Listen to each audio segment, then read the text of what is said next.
Yeah, here we go. So, we need to get into the reproductive section, right?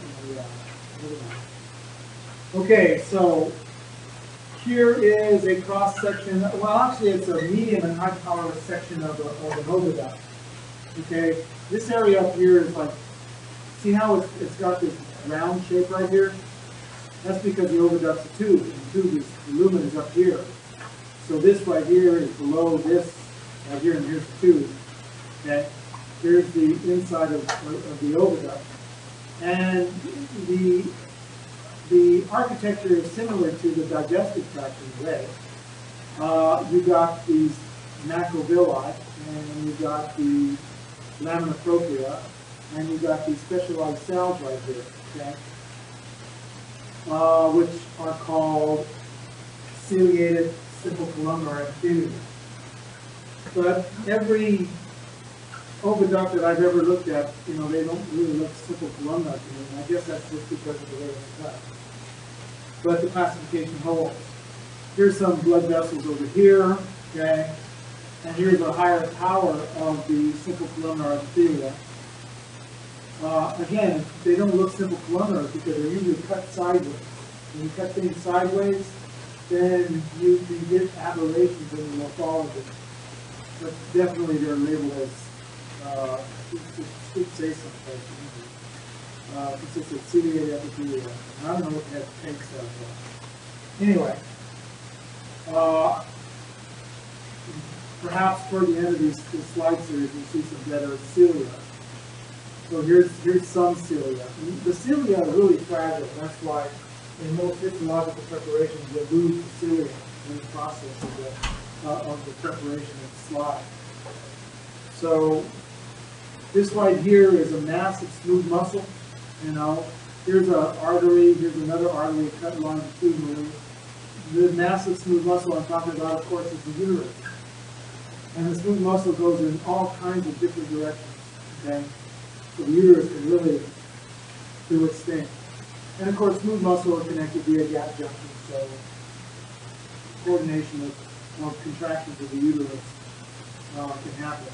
This is somebody's uterus up here, and this would be the functionalis down here.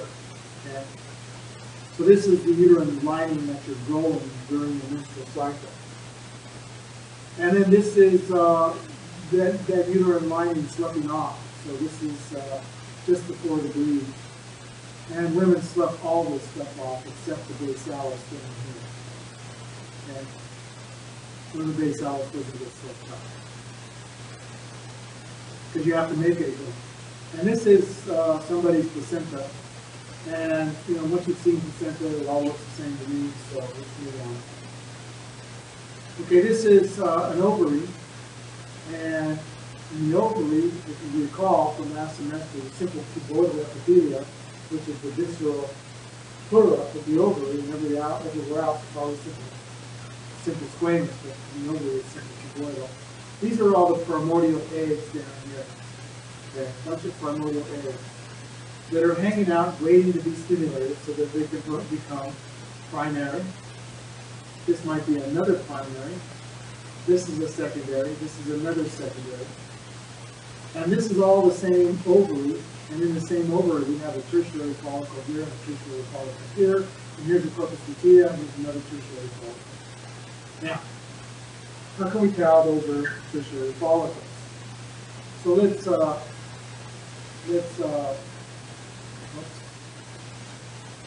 draw some pictures here. Did I lose my slide? Darn it. I have to go with the smaller people because they get it back. I apologize for that.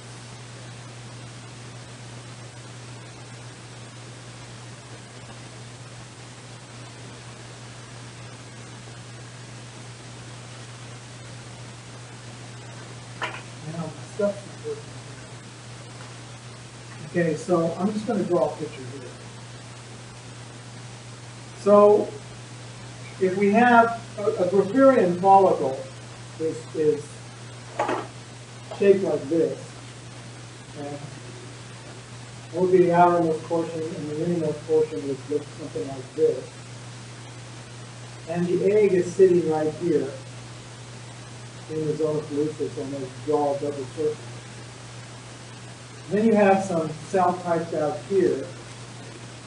Those are the theca cells out here.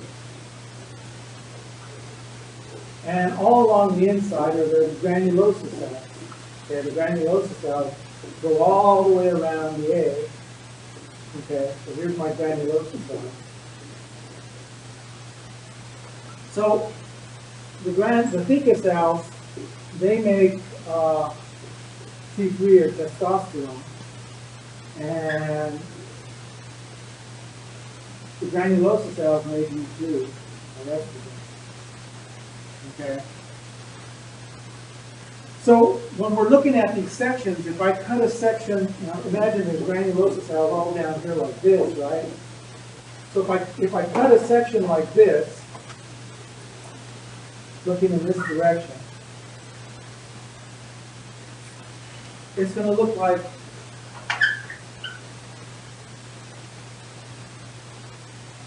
this, right? Okay, so let's go back. If I cut a section that looks like this, okay, it's going to look like this, right? So if I cut a section that looks like, and this is really the section you want to look at, like this, okay, you'll look at the morphology that you see in textbooks. So let's go find some of those. So here's one right here, but it's just cutting the edge of the zona pellucida, the edge of the egg. So you don't really see the egg here, you just see like a cut through the edge of the egg. Okay? This is a tertiary follicle. Granulosa cells here, theca cells out here. And here's one right here. This one's a funny cut. So the funny cut would be, if I go back to my drawing, that cut would be like this. Okay? Right? Can you visualize that? Right there. So depending upon how you're cutting through these, will show you a different morphology, basically. This is a nice dark line right here, the zona pellucida, and there's the nucleus of the egg. Here's another tertiary follicle up here. This granulosa cells and theca cells. Okay? So here's something that has really confused reproductive physiologists for a long time.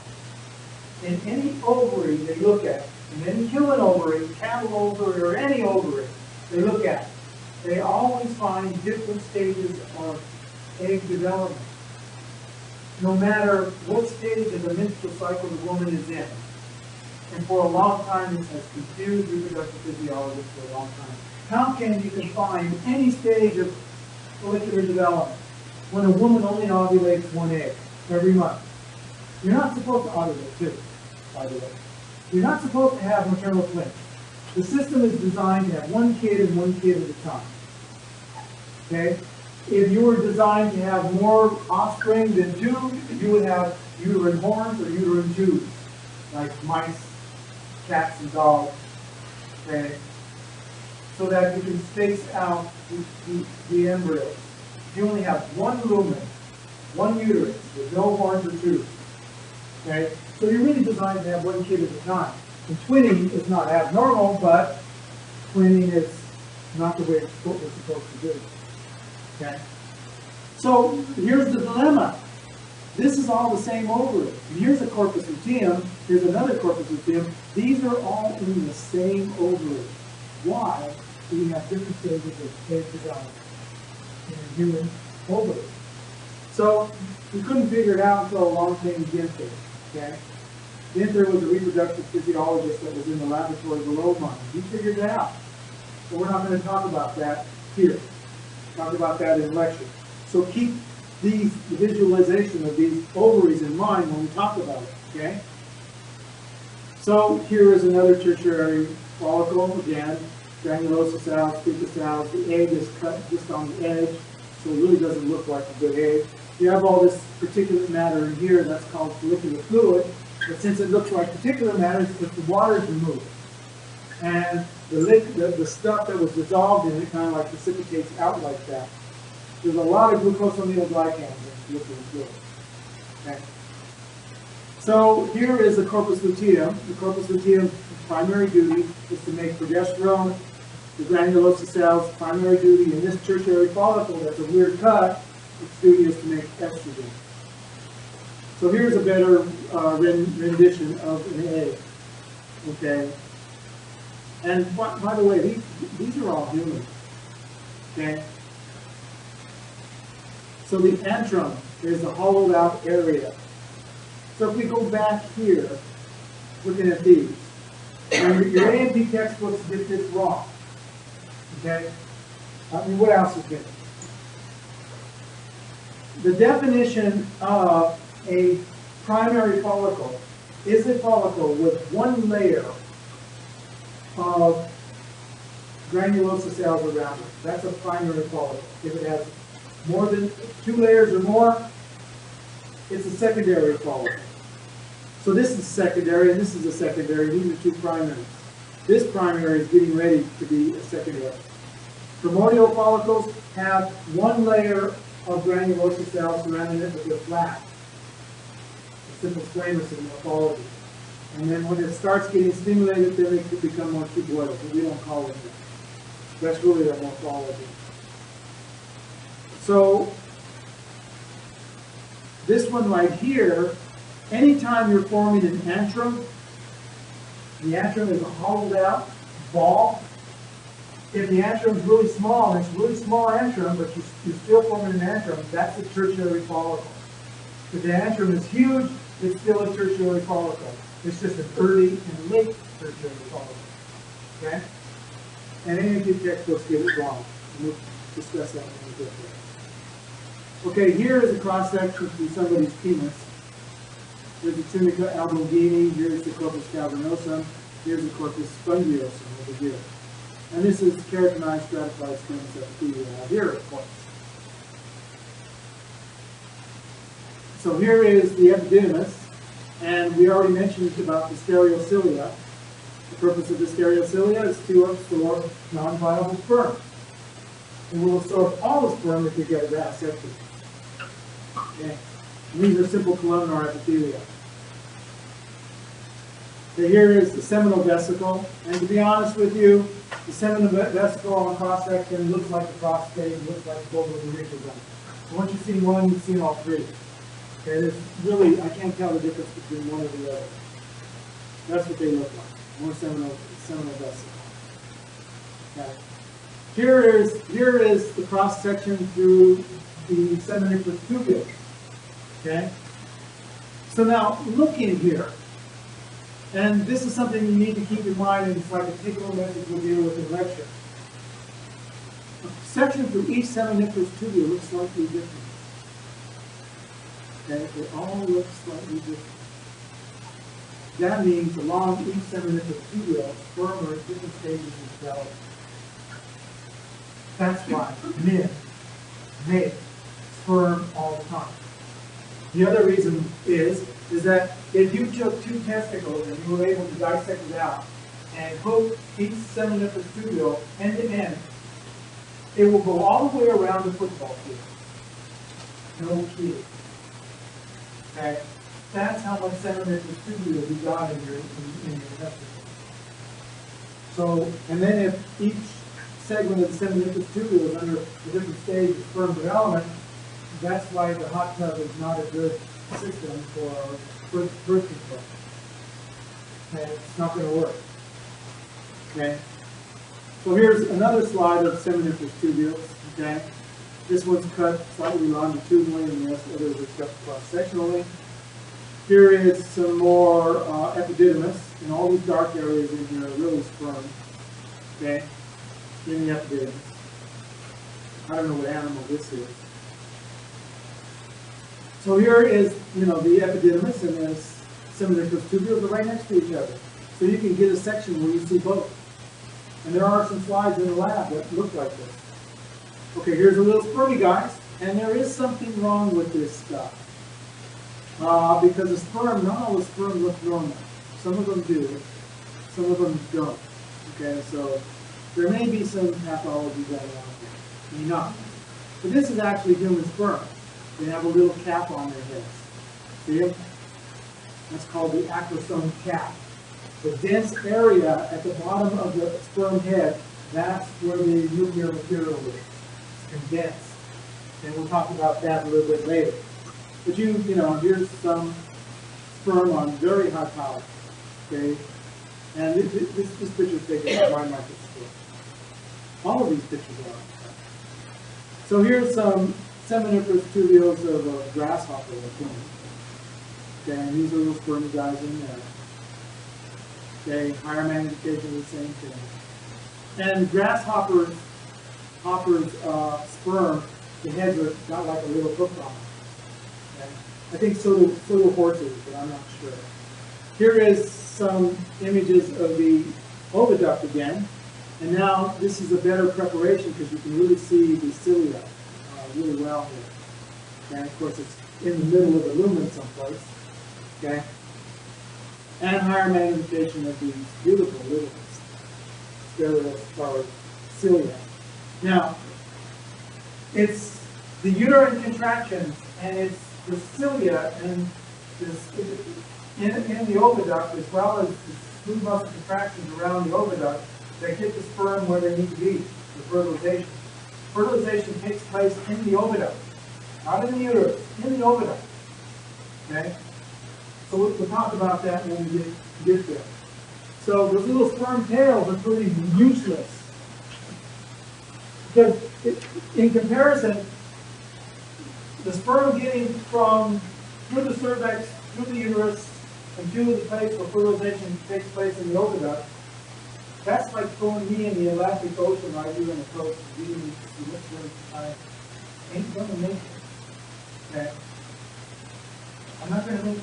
And that's the distance. It's a good analogy of how far sperm have to go compared to their size. So they're not going to make it either. Even though those little flagella can allow them to swim, that appendage is only good when the sperm are in the vicinity of the egg.